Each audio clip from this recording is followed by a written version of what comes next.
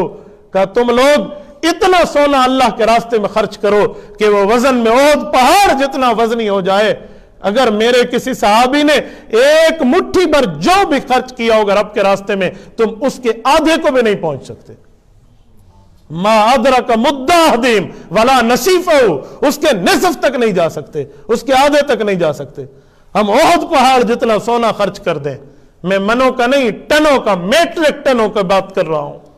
اتنے ٹن بھی سونا خرچ کر دو اور وہ جو خرچ کر رہا ہے ایک مٹھی جتنا، تم اس کے برابر نہیں ہو سکتے۔ شیخ الحدیث مولانا زکریا کاندھلوی رحمہ اللہ نے فضائل اعمال میں حکایت صحابہ کے بالکل آخر میں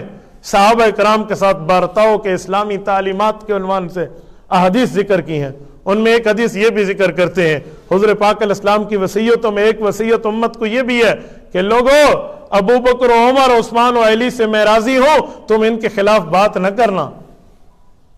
ان کے بارے میں جملہ کہتے ہوئے میری رعایت کرنا۔ ہر جمعے کے خطبے میں یہ حدیث پڑھی جاتی ہے، اللہ اللہ فی اصحابی لا تتخذوہم غرضا من بعدی، کہ لوگو اللہ سے ڈر لو، اللہ سے ڈر اپنا لو، صحابہ کے بارے میں جملہ نہ کہنا۔ اور ایک جملہ کہا فمن احبہم فبحبی احبہم، اگر تمہارے منہ سے تمہارے دل والی محبت ظاہر ہوئی صحابہ کے ساتھ تو اس کا مطلب ہے تم مجھ سے پیار کرتے ہو۔ فمن ابغضہم فببغضی ابغضہم، اور تمہارے منہ سے ان صحابہ کے لیے بغض کا اظہار ہوا تو ان صحابہ سے بغض شمار نہیں ہوگا، مجھ محمد کریم صلی اللہ علیہ وسلم سے بغض شمار ہوگا۔ ومن اذاہم فقد اذانی، اے لوگو اگر ان صحابہ کو تکلیف دی یہ تکلیف میں ان کی شمار نہیں اپنی تکلیف شمار کروں گا۔ اور میرے اللہ کا اعلان ہے ومن اذانی فقد اذى اللہ، اللہ فرماتے ہیں کہ جس نے میرے محمد کو تکلیف دی اس نے میری تکلیف کا ارادہ کیا۔ ومن اذى اللہ فیوشک ان یاخذہ، حضور نے فرمایا جو اللہ کو تکلیف دینے کا ارادہ کرے گا وہ اللہ کی پکڑ میں آ جائے گا۔ میں دعا کرتا ہوں اللہ اس خاتون کو توبہ کی توفیق عطا فرمائے، نہیں تو اللہ عاد اور سمود کے سے بڑھ کر حشر فرمائے، جو ان پر عذاب نازل ہوا اس سے بڑھ کے عذاب نازل ہو۔ صحابہ کرام کی ذات کے متعلق، اور وہ بھی افضل البشر بعد الانبیاء، وہ بھی وہ جس کے ہاتھ پہ عمر فاروق جیسا مدبر وقت صحابی بیعت کرے، عثمان ذو النورین جسے امام مانے، علی حیدر جسے اپنا بڑا مانے، حسنین جس کی بیعت کرے، اس کے خلاف یہ جملہ۔ یار اپنی عاقبت دیکھیں، اپنی آخرت دیکھیں، اور قبر کے سوال دیکھیں، اپنی آخرت کی گھڑی کو دیکھیں۔ ابو بکر صدیق پوری امت کے امام ابو حنیفہ،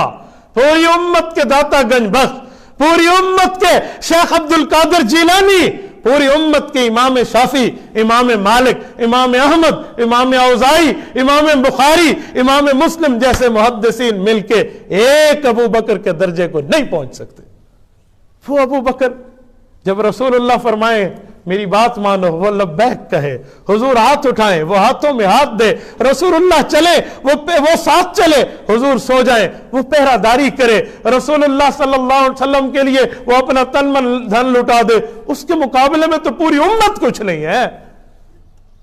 اور دنیا تو چھوڑیں، ہماری آخرت میں بھی نجات کے اسباب میں ایک سبب ابو بکر صدیق کی پیشی ہوگی۔ قیامت کے دن جب ابو بکر کو اللہ کی عدالت میں حضور پیش فرمائیں گے، پوری امت پر اللہ کا غصہ نرمی میں بدل جائے گا کہ اس سے حساب لوں، اس نے تم سے دنیا میں حساب نہیں لیا تھا، آج میں اس سے حساب نہیں لیتا۔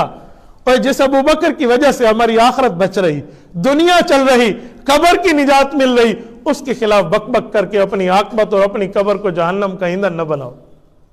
اس پر ہمیں کردار ادا کرنا چاہیے، جتنا ہر بندے کا حق ہے وہ کردار ادا کرے۔ میں سلام پیش کرتا ہوں سوشل میڈیا کے ان نوجوانوں کو جنہوں نے اپنی وال کو ابو بکر ابو بکر ابو بکر سے بھر دیا۔ اس ایک لعنتی خاتون کی اس گفتگو پر پوری